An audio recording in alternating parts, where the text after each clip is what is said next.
Welcome to the Vancouver True Crime podcast. This is part 3 of Vancouver the Beautiful and Ugly, the 1990s, my growing up in Vancouver in 1990.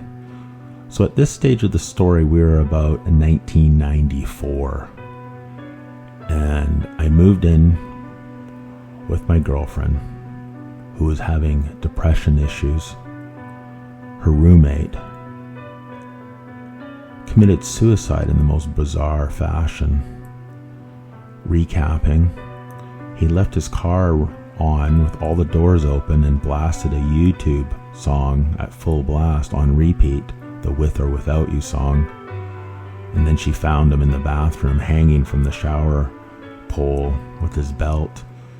And he could have easily stopped his suicide at any time by just simply lifting his back heels up 1 inch onto the tub. This had a very traumatizing effect on her, and 1 week out of the month it put her into almost a hellishly dark depression, probably the darkest depression I've ever seen anyone go into. You felt quite helpless, especially because this person was such a vibrant, energetic, alive person. So to see them so polar opposite was very heartbreaking. So at this stage, about 1994, we lived together in New Westminster.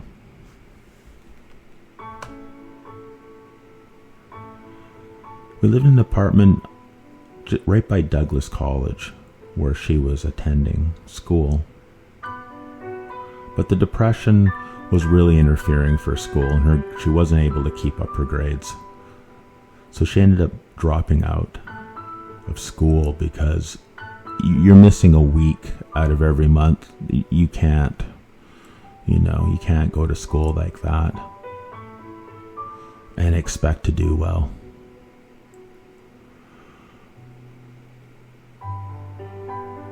She got a job at a gym.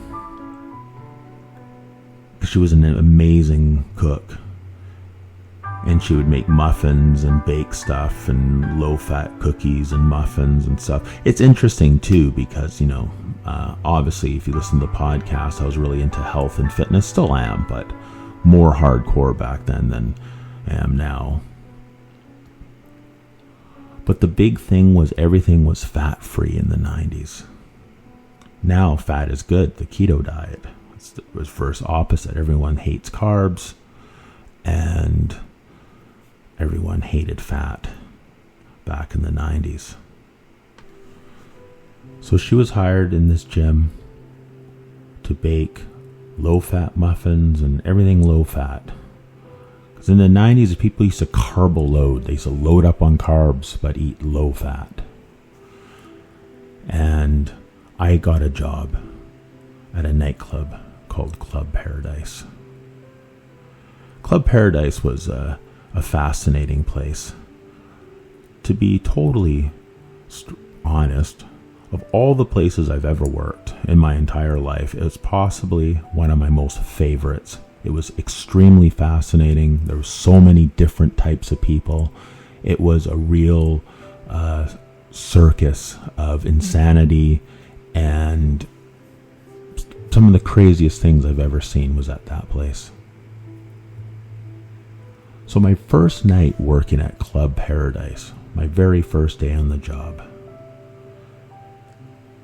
was a battle of the bands. So in the 90s, people listened to a variety of genre of music, and hard rock and metal was still quite popular. So at this club, each night of the week was a very different night.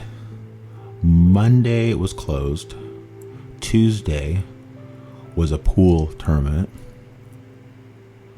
Wednesday, Thursday was Battle of the Bands.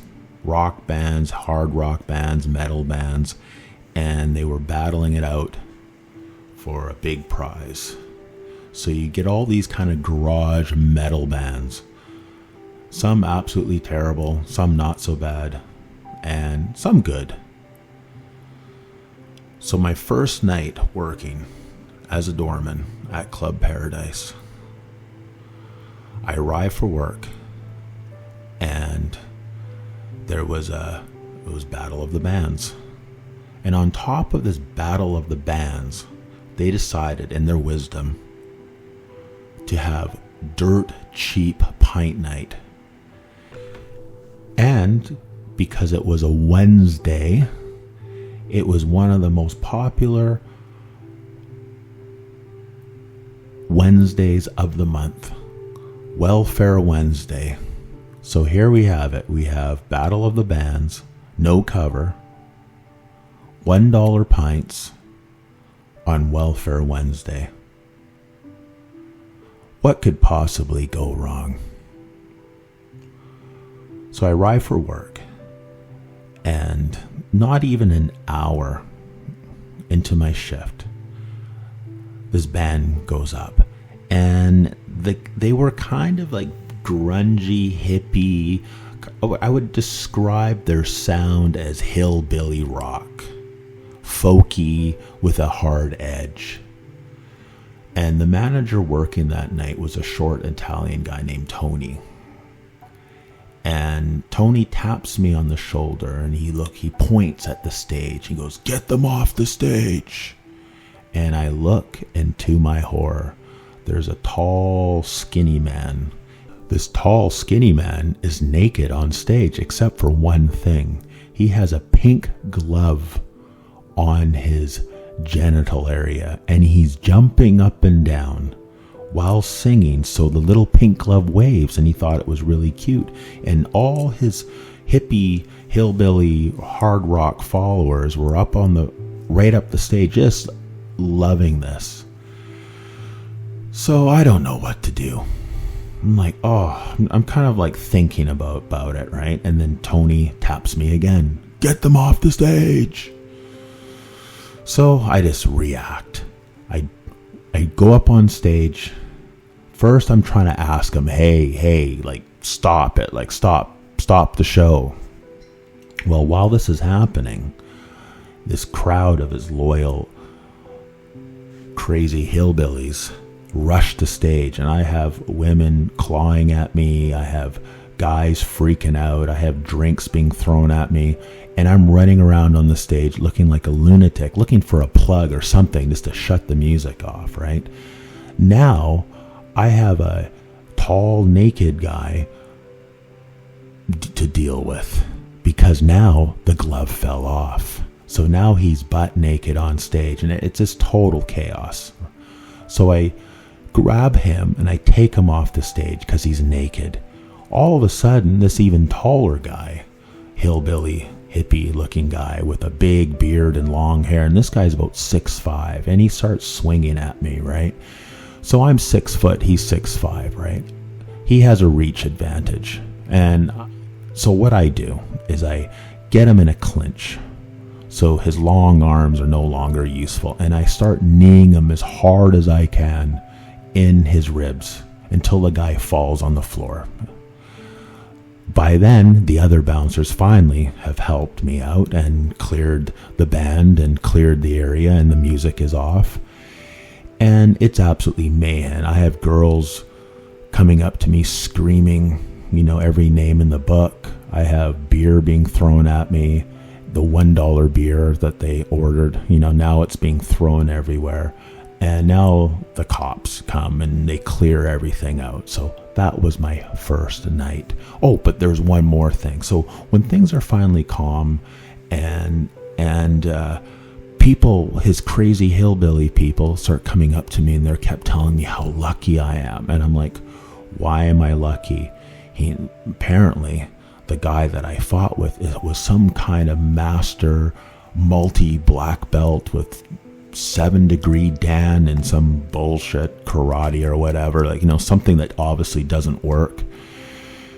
And everyone kept telling me how lucky I was, right? And I says, well, how am I lucky if he's the one that got hurt, if he was such this crazy martial artist, why couldn't he defend himself? Because basically he put up zero resistance to me. But anyways, so yeah, there's that. So anyways, I went up to him and I actually talked to him. Says, "Oh, I heard you are a martial artist." He goes, "Yes." And I said, "Well, why didn't you put up a fight when you did swing at me? But when I clinched you and started kneeing you a whole bunch of times, why didn't you do anything if you were like this grand wizard of karate or whatever you take?" And he looked at me really seriously. He goes, "'Cause of my training." And I'm like, "Okay, well, you keep training like that because it's going to get you killed." So that was my first night at Club Paradise. So Friday was a top 40 kind of night, just kind of regular music, and that crowd was kind of pretty low key. It was just sort of more that was more like the college kids from Douglas College that would go there on the Friday night. It was pretty uneventful. Saturday night did get rough, but at first it was kind of like the same as the Friday nights, mixed bag of people. It's a combination, top 40 music, things like that. Sunday was the most interesting night of the week. Sunday was a lot of pimps and prostitutes would come on Sunday. That's when they took their days off. And a lot of them from Seattle, so it was one of the first times I've ever seen like the full pimp, in the suits and the girls and the alligator shoes, and I was impressed about, these women were like soldiers, like with their pimps and stuff, and so I got an inside look into that very fascinating world. And personally, I'm not really crazy about pimps. I don't really hold them in high esteem, but by observing them, there's definitely a hierarchy of pimps. So I got to see every variety of pimp on those Sunday nights. So there was like the top echelon pimps that have very, attractive women that are like 10s out of 10s. And these women are very polished and very, like I said, they're like soldiers. There's only way to describe them. And then there's like the lower end pimps where they might have a girl. Usually it's a girlfriend that they tricked, so hence the, and then there's like the bottom rung pimps, the ones that are using force, and those ones I did not like at all. And I remember one night, the name that I guess the other pimps would call them, they call them like tennis shoe pimps. They were like broke, and they were just like, they were nasty. And again, it was usually a girl that they tricked into a relationship, and now they're forcing them into doing this type of work. Where the other women, they were very willing. It was definitely a partnership. Like, there's no way around that. So I got into a lot of fights with these pimps. And usually what I would do when I'd see, if I saw one of these pimps, handling a woman, I would stop it right away. I didn't care. The ones that were more polished never did that stuff. There was no manhandling or that kind of stuff at all. But the lower bottom run ones definitely would. And I remember once there was this guy, and he was roughing up his woman, and there was one of these other pimps who was more in the suit tie, and I said to him, "Look that over there, what's going on there?" And he goes, "Well, why are you talking to me about it? Why don't you handle it?" And I just, boom. I get into this fight with this guy. And I remember he had this very blousy shirt. It was very floral-y, kind of almost like, like what a pirate would wear. Like I don't know. It was very like, it was white and it was made out of silk, and it was very like, I don't know. And that shirt got shredded. Like, absolutely. I shredded that shirt off him in the fight. And he leaves. And then about an hour later, he comes back with a whole bunch of people. And think, oh my God, here we go. So I'm expecting, like, okay, are we going to have, or is something bad going to happen? Are they going to pull a gun? Are they going to pull a knife? And he comes up to me, and he wasn't even really that rude. He was actually pretty polite. He came up to me, he says, you know what, you ripped my shirt, and I was wondering if you can, reimburse me for it. And I'm thinking, okay, he's going to ask like some crazy pricing. The shirt is worth like $200. And first I was like really like ready to be like very like aggressive with him. And he goes, could you please give me $40? And I'm like, $40? $40. So I went and asked the owner, who was this Asian guy who I liked very much. He was a really cool guy. And I explained the situation. He gives me two $20 bills. He said, $40 is worth not having the headache.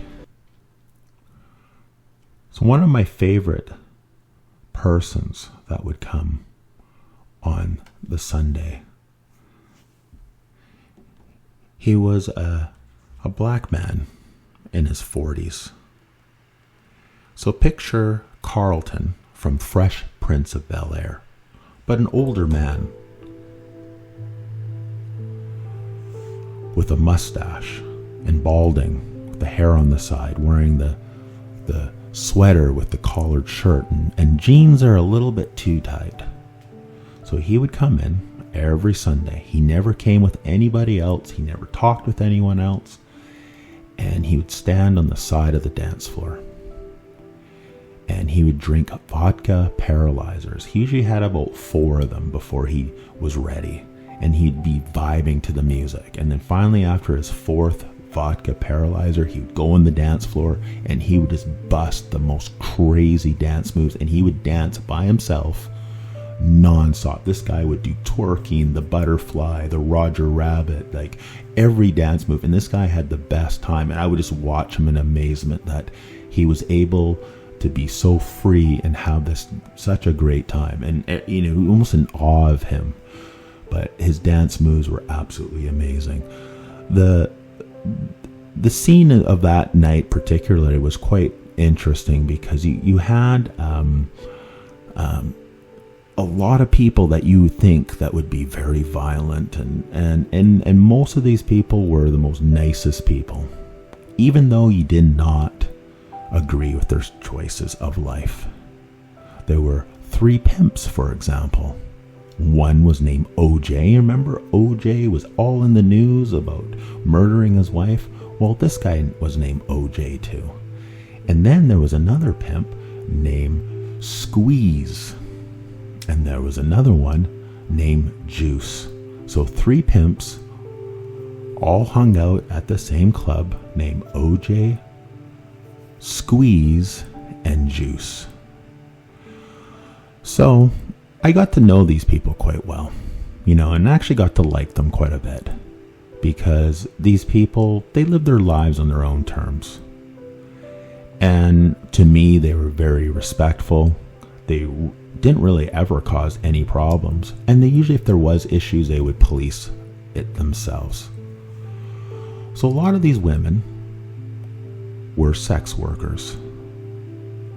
And myself, if a person chooses that work for their own reasons that are none of my business, I absolutely support it.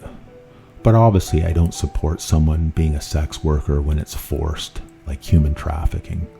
But these women, it was the way they were able to put a roof over their head, buy things like make their car payment, feed their kids. Outside of this work, they lived normal lives.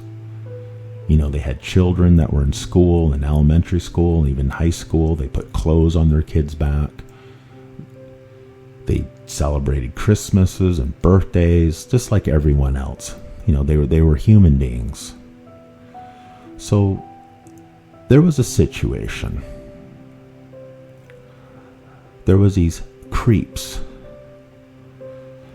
that were targeting these women. And what they would do, they had a very disgusting thing they would do. So they would hire sometimes 1 or 2 girls, and they say that they're having a party, and there'd be like 3 guys. and they'd offer a little bit more money than normal, right? So these girls would be like, oh, wow, good gig. These guys, they're going to pay us all this money, blah, blah, blah. And what would happen is that they would go meet these guys. Everything would be totally fine. They would get paid at the end of the night. And just before they're about to leave, they would beat the shit out of these women, steal their money, and just do horrible stuff to them.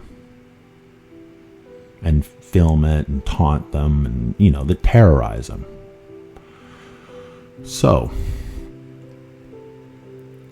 one of the guys came up to me because, he saw, that I was quite capable at that time, So this scumbag just beat up this woman that used to come to that on that Sunday night. And she was I actually liked her, She was very polite, very pleasant. And he beat her up so bad that her jaw had to be wired.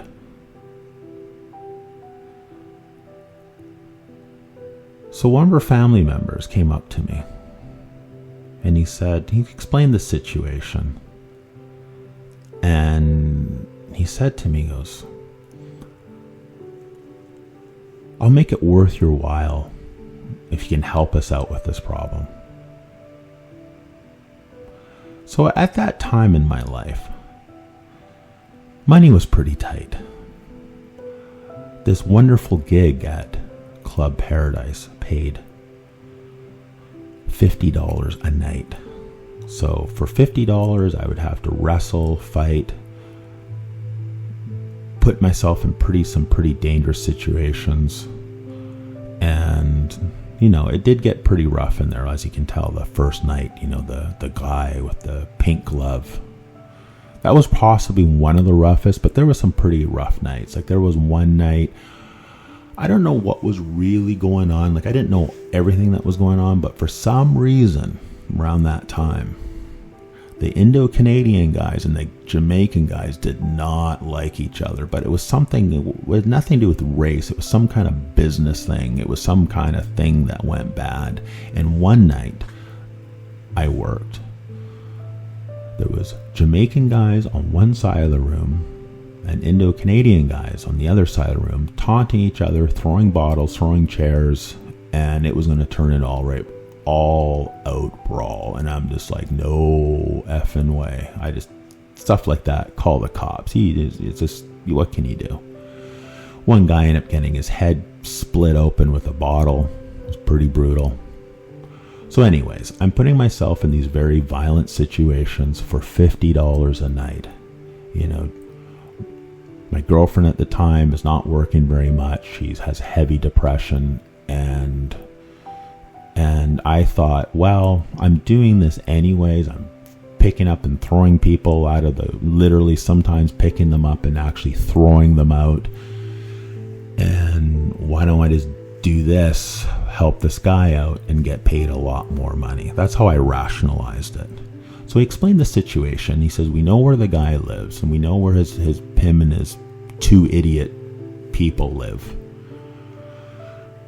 And, the cops won't do anything because, she is a working girl. She's a sex worker. They don't care. And her jaw is wired. The money that she uses to do this stuff, she feeds her kids. She uses it for her school. Other than this work that people may question, she lived a pretty normal life. And I'll tell you something too. One thing about Vancouver, high-paying jobs are really hard to get. Either you have to have very specialized skills, be in a union, or work for a government job, especially back then. So for some people, this option of making more money they can make in one night than they would sometimes in 2-3 weeks, even a month, was ideal.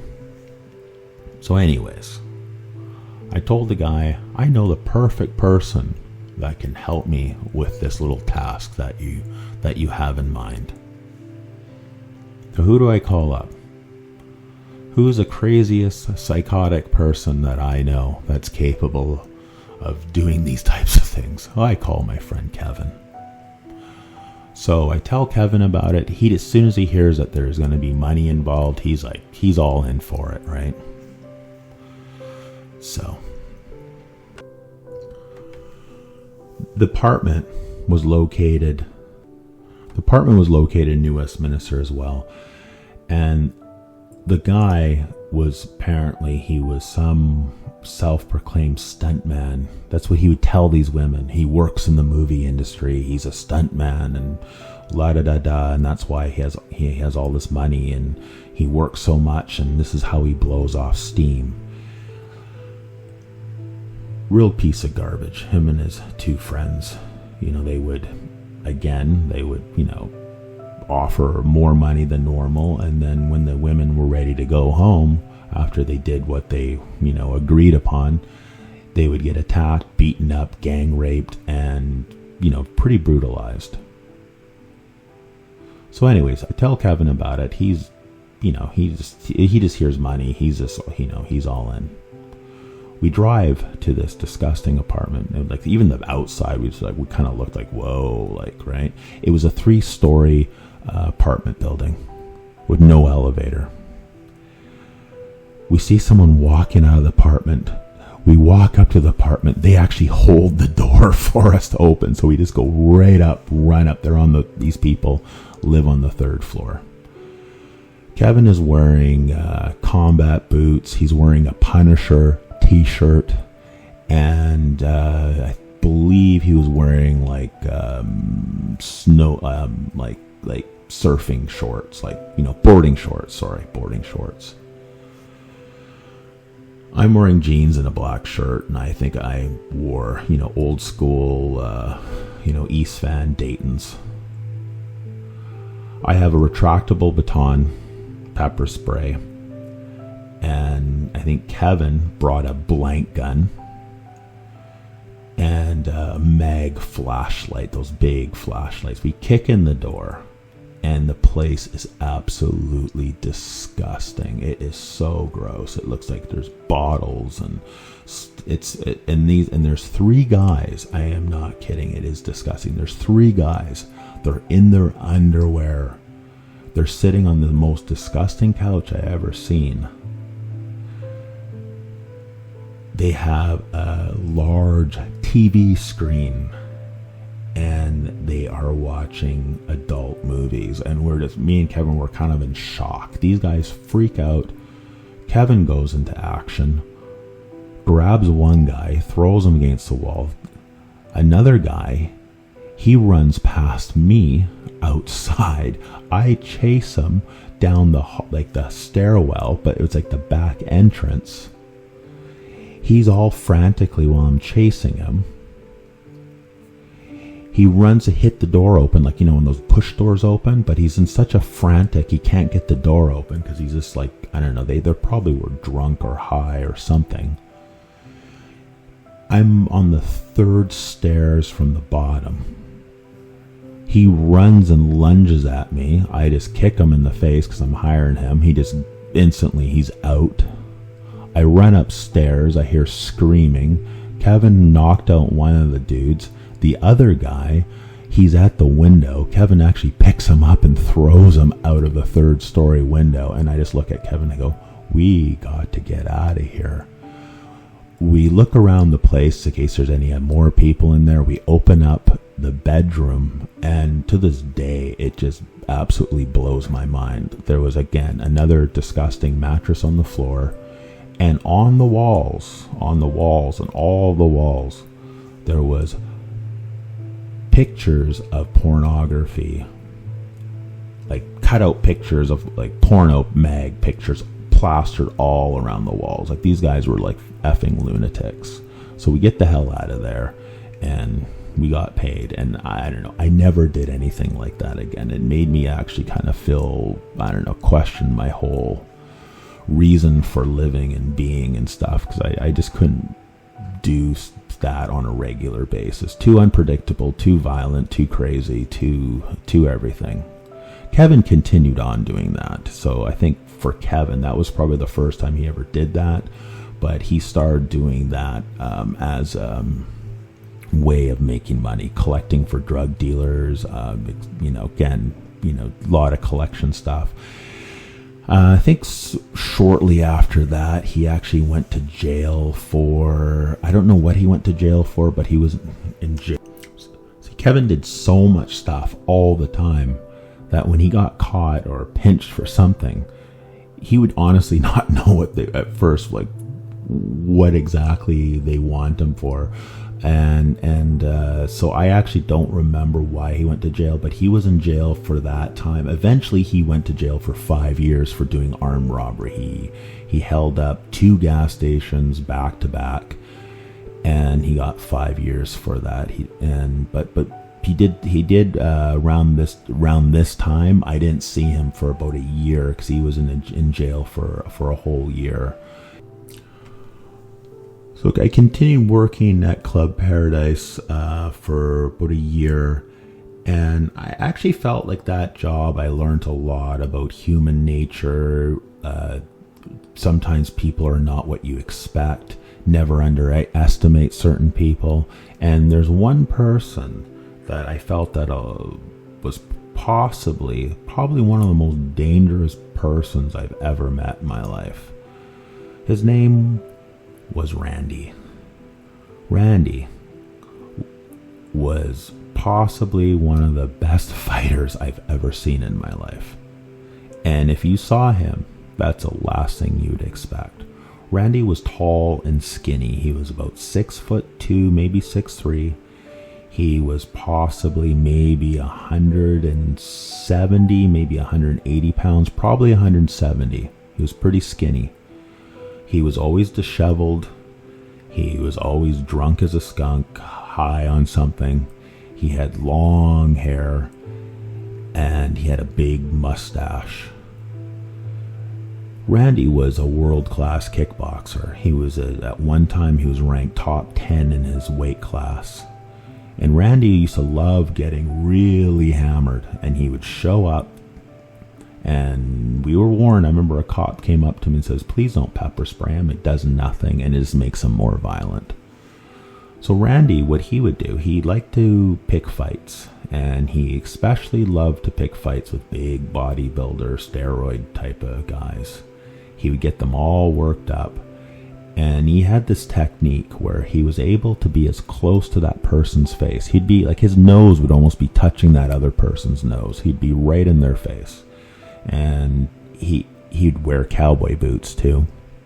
And what he would be able to do is he could get his foot, being that close to someone's face, he could kick them in the face literally. He would do almost what's called almost like a windmill kick, where his foot would just come right up, and then the heel of his cowboy boots would just crack them on the shin, and they would go out like that.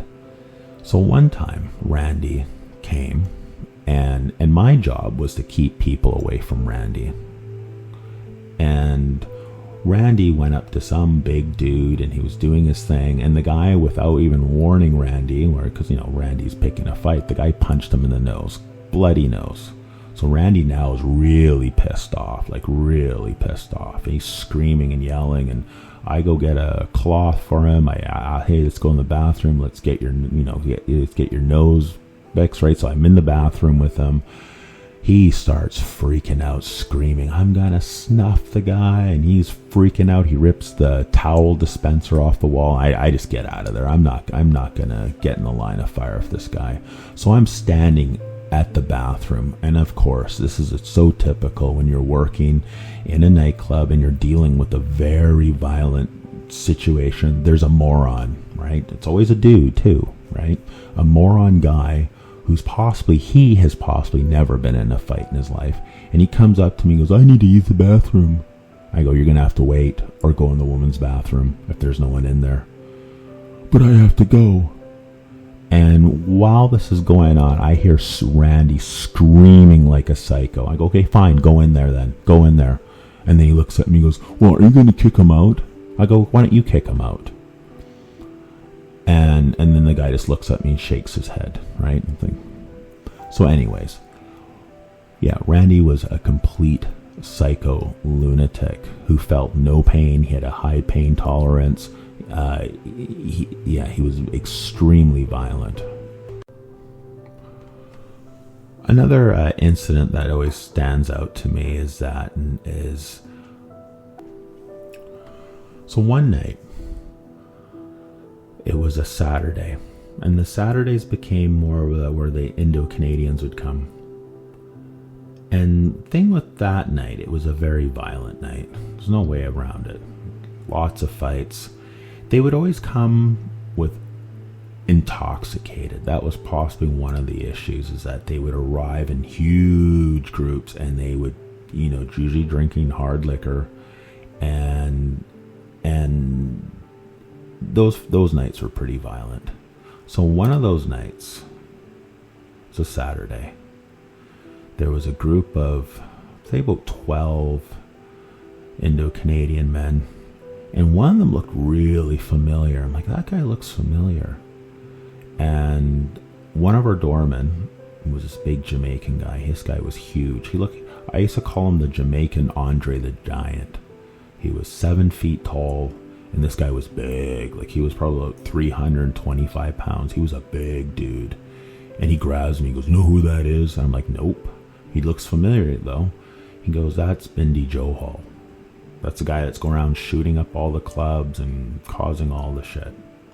And I'm like, "Oh, really? Wow." Like, I was kind of fascinated because, now looking back, it's like, if you lived in the Wild West, the claim to fame is like, "Oh, I saw Billy the Kid once." So of that era, of that time, he was like seeing Billy the Kid. He was in the news a lot. It was always in the papers and on the news, and to my amazement, and I still can't believe this, you can find these clips on YouTube where the mainstream news, on one night, they had his rival go on the actual 6 o'clock news and talk a bunch of smack against him on the news. And then on the next night, they had him on the 6 o'clock news talking a bunch of smack about him. And so the media was kind of, in my opinion, partly responsible of stirring the pot. And next thing you know, that the rival was machine gunned with an AK-47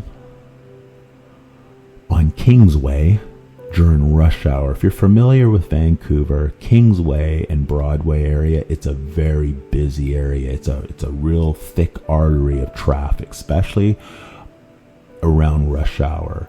It was one of the first times, and probably in Vancouver news, where there was someone that used like an automatic assault rifle during rush hour on a car. Like, that kind of stuff didn't really happen in Vancouver. There were shootings, of course, and stuff. But this was the very beginning of the gang escalation, where it would be out in public, broad daylight, very violent, and very gory and dangerous. So this was like the first time that this type of gangsterism was occurring in Vancouver. So this person was a very dangerous person. I remember he came in, I believe, if memory serves me correct, he was wearing a white dress shirt, Levi's, and I believe, if memory serves me correct, like high cut Nikes. He looked very serious. Like, he just looked like a guy that didn't F around, and he had a huge crew with him, right? And soon as he came in, they saw someone from the rival who they were fighting against. And apparently this guy wasn't really a gangster, but he was related to one of the gangsters, right? And he didn't, but the guys that were with him, they beat the living crap out of him. And my first instinct was to go intervene, because this guy was a young kid that was just, like, I'm talking like kicks to the head, elbows, and this a beat down, a very vicious beat down. And the Andre the Giant, the Jamaican Andre the Giant, just grabs me and goes, "Don't get involved." And the bar just cleared right out. Cops came, they're gone. So that was my experience with Bindi Johal. He ended up being shot at the Palladium nightclub. He was on the dance floor. Someone went behind him and shot him in the back of the head. But one day maybe I'll do a podcast about that whole saga. It's quite fascinating, and it's quite again, it was kind of a milestone in the history of gangsterism in Vancouver. So if from a true crime perspective, from a history perspective, he's an important figure in that regard, and a lot of people hold him in high esteem. There's people that believe that he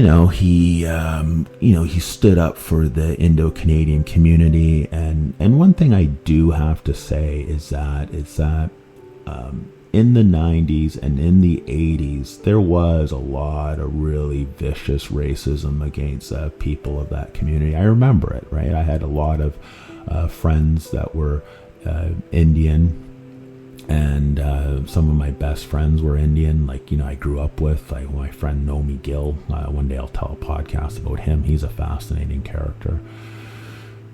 But anyways, there was a lot of racism against them, and so I feel that the way that they became gangsters, they almost had to set the stage to be taken seriously, if that makes sense. Not condoning the type of violence that they did, but to me, in my mind, it makes sense. It makes a lot of sense.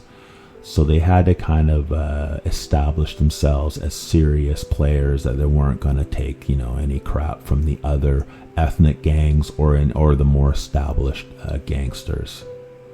But one day we'll take that deep dive into that world.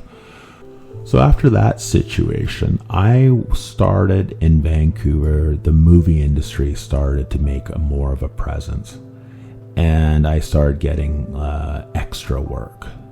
I started working on shows like The X-Files, Millennium, Stargate. I think in the beginning I was doing a lot of movies. I can't remember the names of the movies, but I was getting quite a bit of work. So the nightclub, especially after that, wasn't really it lost its shine because it was getting more and more violent. So one of the next Saturdays, I think it was 2 Saturdays after the incident, 2 Saturdays, I called in because I had some extra work. I was working on a movie set. And again, I don't think it was Bindi Johal himself, but one of his crew came and they shot a guy at Club Paradise. And they shot this guy while he was in the lineup to get a drink. So there was a lot of people in the lineup. So it was almost a miracle that no one else got shot. Or the guy didn't. I don't think the guy got killed. I think he got shot in the leg. But pretty serious. So after the shooting, I was done. I was absolutely done. I was done with bouncing, and I didn't want to put myself or put my life in danger for $50 anymore. It lost its appeal after that. So me and my girlfriend, we decided we needed to change the scenery. I thought it would help her depression, and we decided that we're going to live downtown. Back then, downtown was a lot of fun. You had a lot of movie theaters, the Capitol 6, the Cineplex Odeon. You had all the second run theaters that you'd pay $2 and you could watch 3 movies that were, they were in the theater, but when they would go out of the main theater, they'd go into that. So for $2 you could watch 3 movies, and there was a lot to do downtown. Downtown was fun. There was lots of clubs, there was lots of strip bars, there was a lot of, everything that you wanted back then, every type of genre, live music, country music, gay bars, different types of gay bar, different genres of gay bars. It was a lot of fun to live downtown then, and it was exciting. So we went apartment hunting, and we found this apartment. It was just off of Davie, and it was an older apartment. And when we went and looked at it, there was this French-Canadian guy, and he had these girls, and it was all candlelit, and he was playing a guitar, and it was just he was just serenading them, and And we thought, oh, what a lovely apartment. We're excited. We got it. And we're ready to move in. So day of moving in, he moved out. So I don't know if it's still like this downtown, but I remember quite a few of these moves is that you would literally wait for the person to move out and you would move right in. And so we get there, the guy just moved out and we're moving in, and the place is disgusting. Like, the floor's filthy. There's like, he never ever cleaned the floor. It was like dusty and grimy, wore his shoes in the house. He left a disgusting mattress. When he saw the mattress, it's like, oh God, like every terrible thing that you can think of has happened on that mattress. So I had to drag that disgusting futon. It was a futon mattress to the dumpster. It was totally disgusting. I felt like I was going to catch a disease or something just from touching the disgusting mattress. And so we got settled in there. So she got offered an amazing opportunity. So the gym that she was working at, where she was baking all these wonderful, delicious baked goods that were low fat, she got recruited. And I'm not going to say his name, but anyways, I think you could figure it out. So there is a billionaire, one of the first billionaires from Hong Kong that moved to Vancouver. He owns car lots and he owns beverage dispensary businesses and owns a lot of stuff. So he had a personal trainer. I guess a lot of wealthy people have personal trainers. And somehow this personal trainer said that he wanted to open up a gym. So this billionaire says, okay, we'll open the gym. I will finance it. I will help you get this gym open because you're such a great personal trainer. So this personal trainer found my girlfriend. And he said, I want you to run the kitchen. You can bake. I'll double your wage. Whatever you're making here, I will double it. So it was an offer that she couldn't refuse. She was excited, and and I was excited too, because this gym was going to be state of the art, and this gym was going to be in Metrotown. And at that time, one of the cutting edge pieces of equipment was called hammer strength. So what hammer strength equipment was, it's like a machine, but it tries to duplicate the mechanics of free weights. But so these machines are very elaborate. If you go to the gym and you're regular, of course, you know what hammer strength is, but if you have no idea what I'm talking about, but at the time they were very cutting edge. So this gym was going to have the complete line of hammer strength equipment, including this very elaborate lumbar strengthening machine that needed an actual doctor to run it. So of course this guy, guess what? He hired a doctor on staff. And there was a boxing area, there was like a heavy bag area and stuff like that. So my girlfriend, thinking of me, goes, well, will my boyfriend be allowed to work? Oh, for sure, no problem. So I was allowed to work out there as much as I wanted. So I was happy about that. So this is typical what I see a lot in Vancouver. I call it fake it until you make it. You see this a lot in the city. I've seen this thousands and thousands and thousands of times. So I meet this personal trainer, and I first of all, I'm like, you're a personal trainer? Like, I was actually shocked that he was a personal trainer. I remember he was quite tall, and he was taller than me. He was probably about 6'2", 6'3", and he wore the most fabulous three-piece suit I've ever saw. Like, it would be like a three-piece suit that a president of a $100 million, $1 billion company would wear. Very old school, very tailored, the handkerchief, the tie, the vest. And I honestly found it odd. Like, what, in a gym, like, why are you wearing this three-piece suit? Like, it made no sense to me. I never, not ever saw him not in a suit, and every time I saw him, he was in a different suit, all pinstripe, different colors. And, each suit, I've had to wear suits for jobs. These were very expensive suits. I would guess they were probably in the $2,000, $3,000, $4,000 price range, even back then. So that was the first thing that I found odd. This guy's running a gym, and I've been to a lot of gyms, and, ever since I was in grade 10, I've been going to gyms. I never saw someone running a gym in a 3-piece suit like a banker would wear, or president of a company. So that was the first thing that I found odd.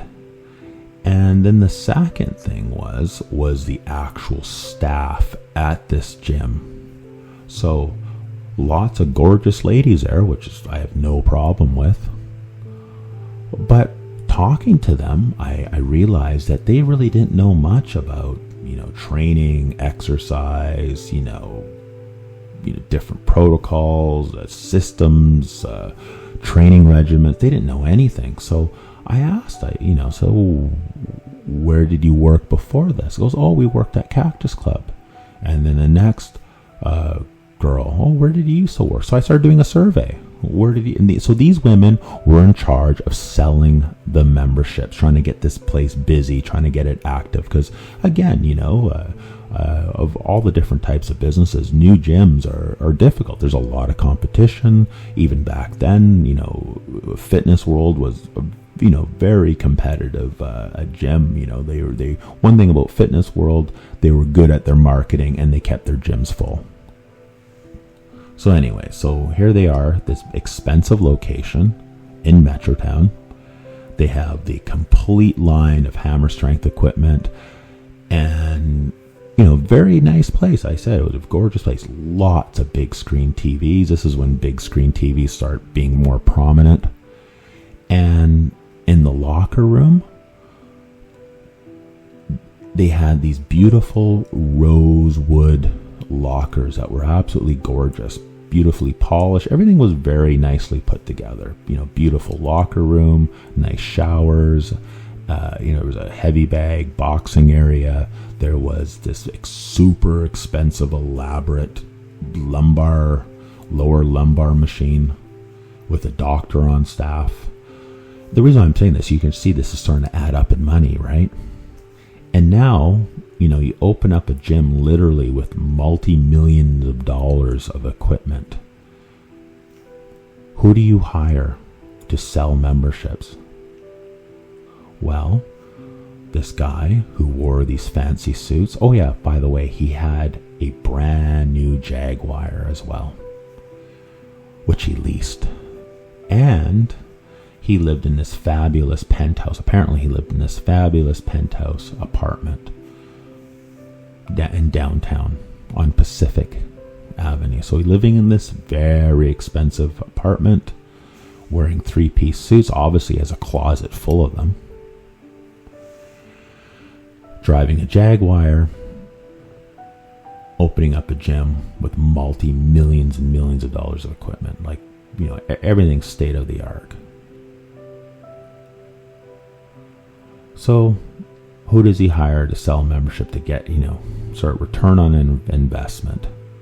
Well, apparently every single day he went to lunch at Cactus Club across the street. So in Metrotown, if you're not familiar with Vancouver, Metrotown's in Burnaby, which is a suburb of Vancouver. And Metrotown's a huge mall, a great big mall.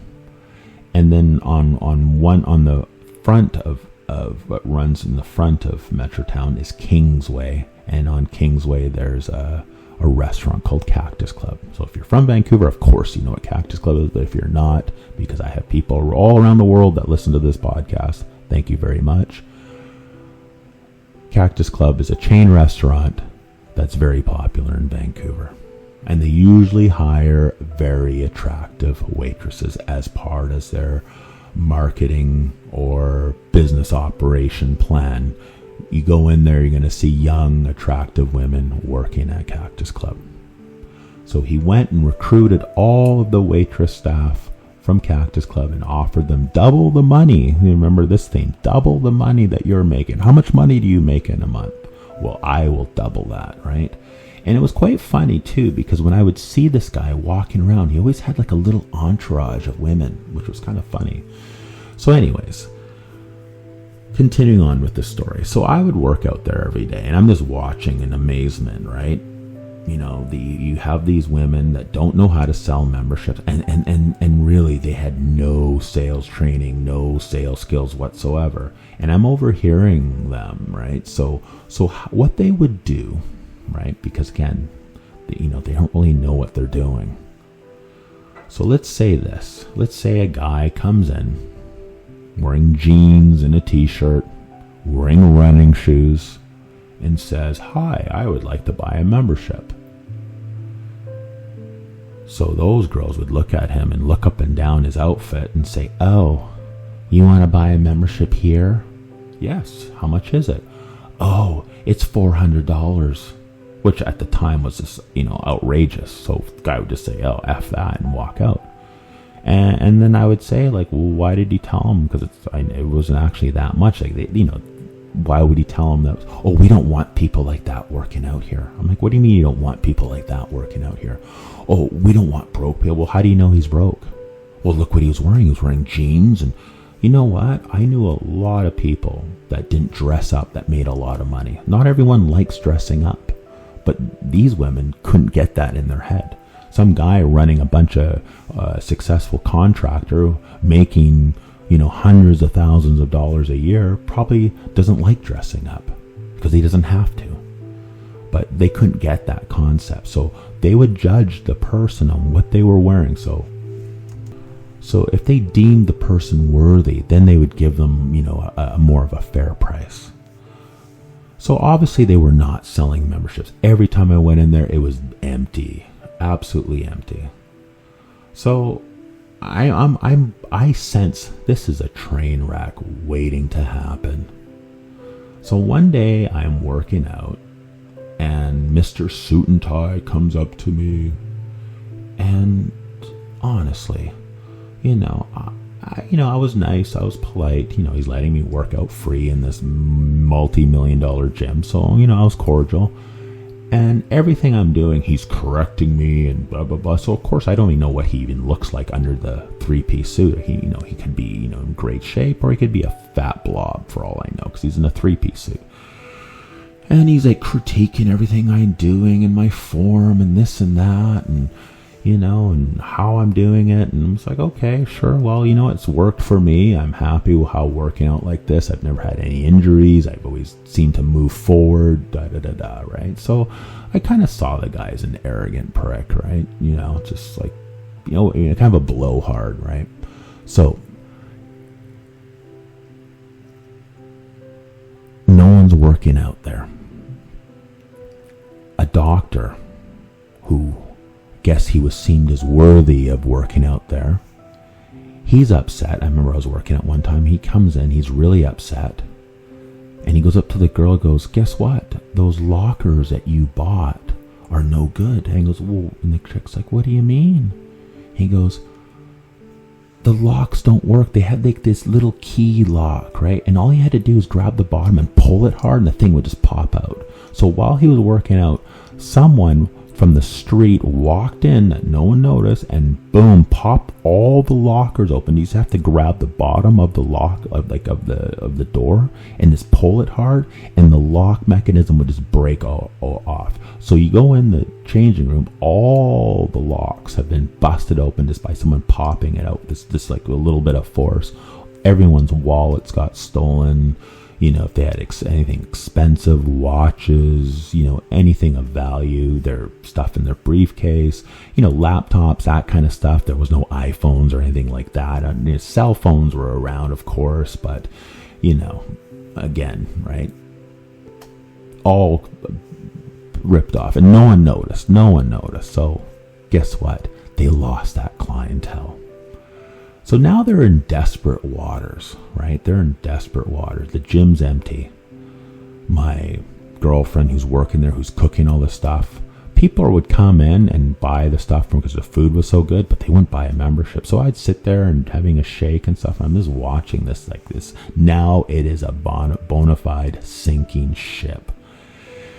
And Mr. Suit and Tie is getting worried, his fancy ideas and his fancy, vision, is not really coming to light. It's not working out, they're chasing people away that they could have had people in there and stuff. It's getting ridiculous now.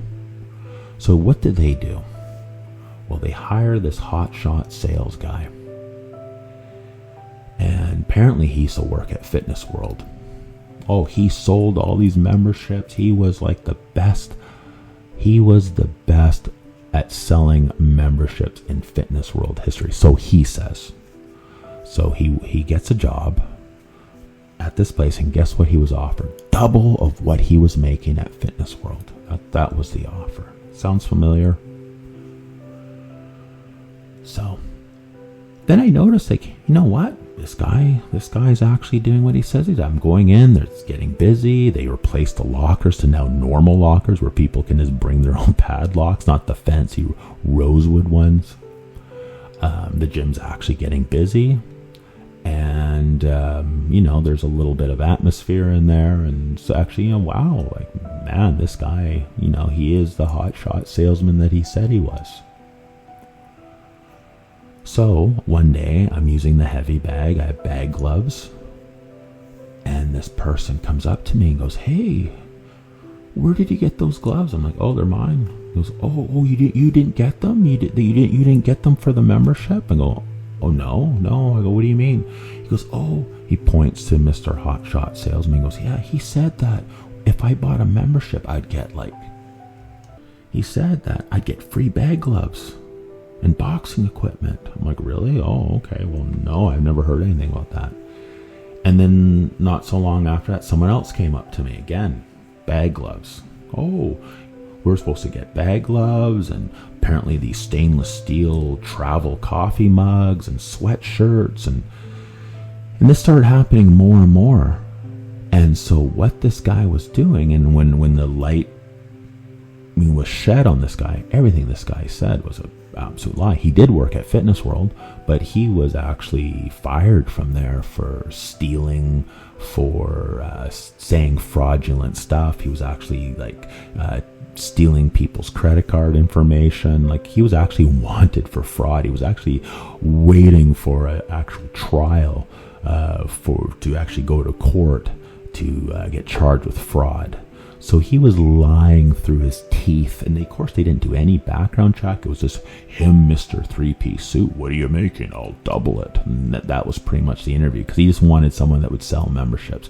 But he ended up hiring the most scumbag fraudster, lying through the teeth, say anything that they would, whatever he can say to get the person to sign, they would do it. So obviously that guy got fired. And then those people were all pissed off. So all those people left. Now it's really dead. You go in there now, it's depressing.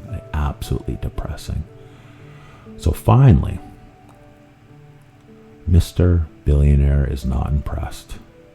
He feels taken advantage of. He feels used.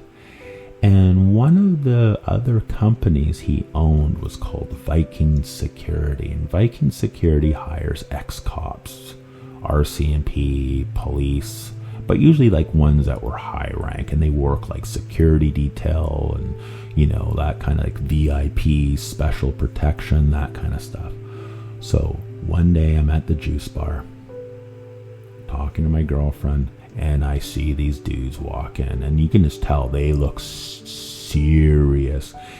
And there's like this woman with them, and she's wearing like the business suit and the black, perfectly tied back hair. Like, this woman just looks like, someone you don't want to get on the wrong side of. But she worked for this billionaire, and she was pissed. Just a look on her face. She had this face of absolute disgust. So they come in, and they go up to Mr. Three-Piece Suit. They give him a box. They say to him, "Put your personal possessions, including whatever you like. What do you? The few things that are in the desk." They take the car keys from him. The Jaguar was from the lot that the billionaire owned that he was leasing. They take the car, his Jaguar, away. Apparently, he ran up a massive debt, like just massive. Like, it was like I don't know the exact number, but releasing all that equipment and everything, it was probably in the millions of dollars that he ran up, and it wasn't showing a penny. When they realized that this guy was an absolutely fraud, he didn't know nothing about running a gym. The guy was a blowhard, he was a liar, he was a con artist. He just happened to get he was actually a good trainer, I don't know. But a business owner, he was delusional. He was out of touch. The staffing choices, the way he would treat people. Every encounter I had with him, I just thought, you're so arrogant, dude. Like, so arrogant. Like, you're wearing a 3-piece suit in a gym all the time. Like, that just tells you everything. So anyways, they walk him out, and that was the end of that gym. That gym got shut down. So that was like the fake it as you make it, and just an insane example of insanity that I've seen quite a lot in Vancouver. You see these really elaborate startups. One day I will do a podcast about all the insane jobs I have. I've worked in a lot of high-tech startups and stuff, so I've seen every type of insanity in that regard. So now my girlfriend's very depressed. She just lost her, great job that was paying her double of what she was making before.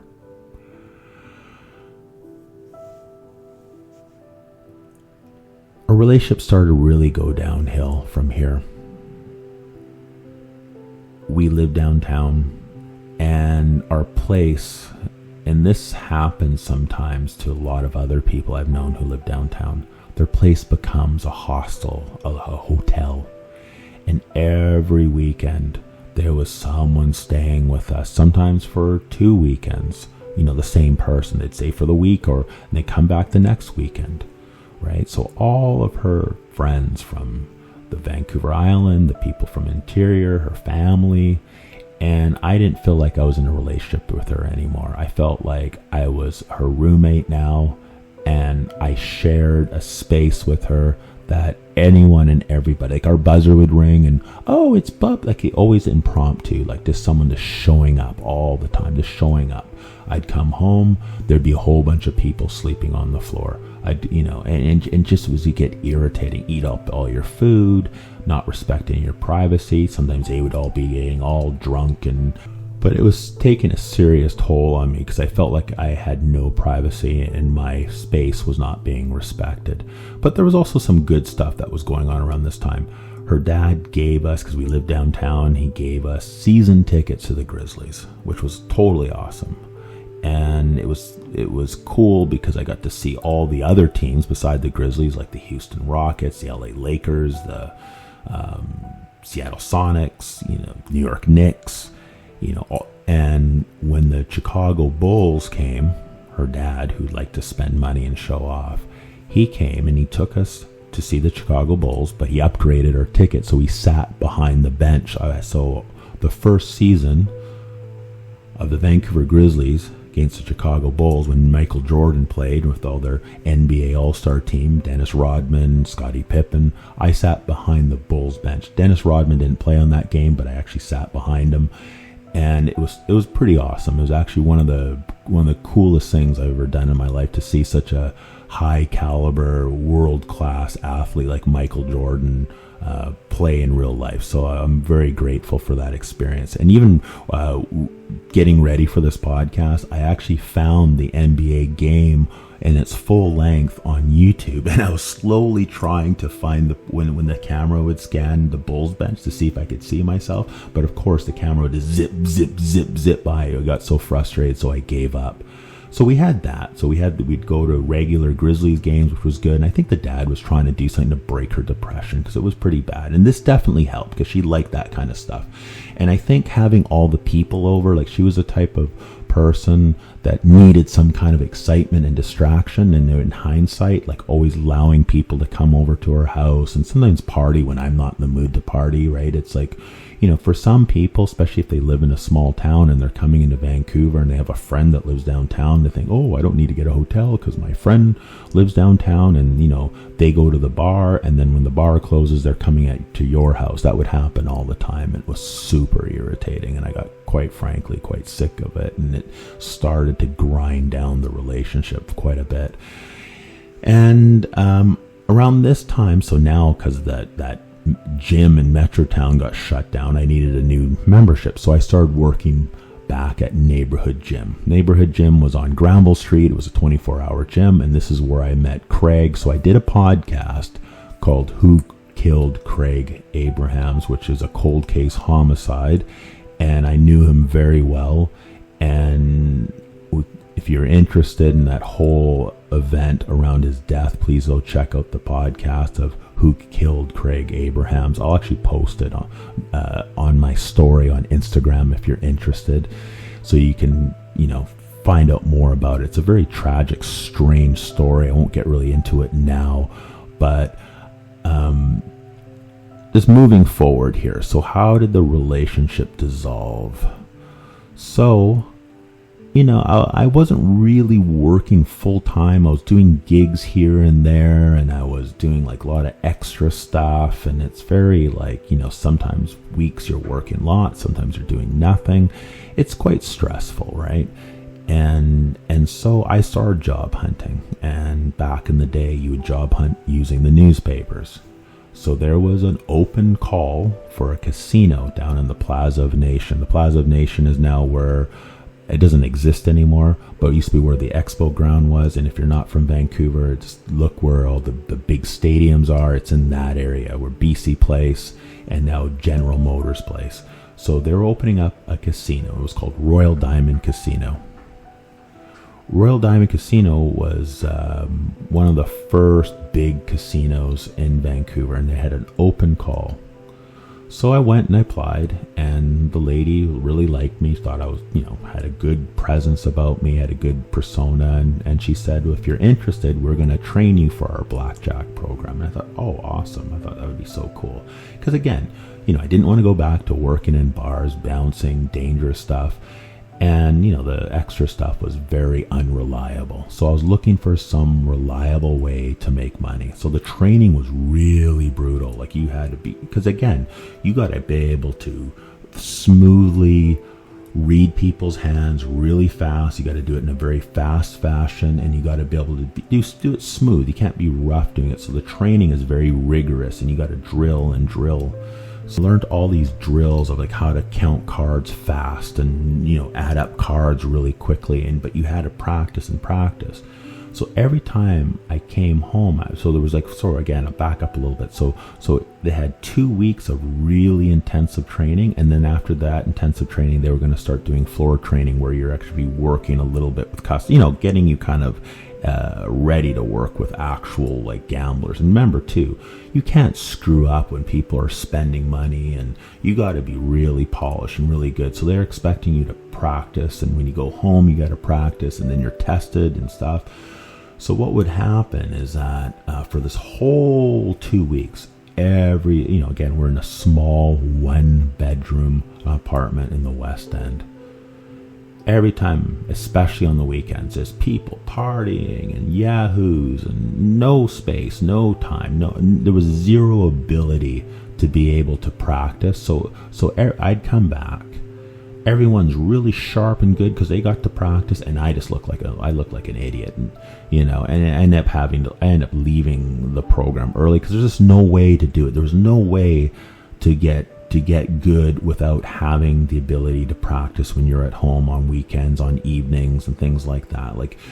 And so I was really upset with that. And she just honestly did not give one F about it. So I felt kind of like, I've supported her through the suicides, all the appointments, seeing the forensic psychiatrist, helping her through these depressions and da-da-da-da. I'm not saying I was a perfect saint, but I felt like, I was, this is the one thing I asked in return, and it wasn't really reciprocated. It was more about her having a good time and having these idiots over and making all this noise and disrespecting the place. Our place became like a party pad for anyone that she knew in the past that could come over and have a free place to stay and stuff. And it got pretty bad. And then I found out she was banging the guy down the hall. So then that kind of like, yes, the relationship kind of dissolved after that. So anyway, so that takes us to about 1995. So I appreciate you listening, and I'm going to call it a night here. So it is 4:26 a.m. Vancouver Pacific time, and I appreciate you taking the time out and listening to my podcast. So I'm going to continue on this series because, again, I have so much material, and it's to continue on. I hope you enjoy this podcast, and it's amazing to see it grow and all the support that I get. A couple little things. So I recorded the first interview with David V. We recorded it. I'm going to work on it a little bit. So hopefully I'll have that posted tomorrow.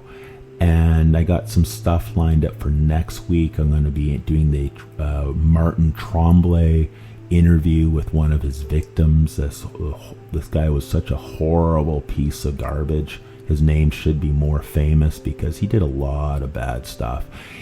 See, his trial, and when he was around in the downtown east side doing his thing, it was around the same time as the whole Robert Pickton thing, so he got really overshadowed, but he really deserves the spotlight of what a dirty scumbag he is. And so talking to one of his victim survivor, again, just like David, it's amazing that she's living such a good life and doing well considering the horror that she has been through because of this monster. So again, another amazing person, another amazing survivor that I feel honored to be sharing and helping bring out their story. So again, I'm going to say good morning, and I hope you all have an awesome day, evening, or wherever you are, or wherever time it is.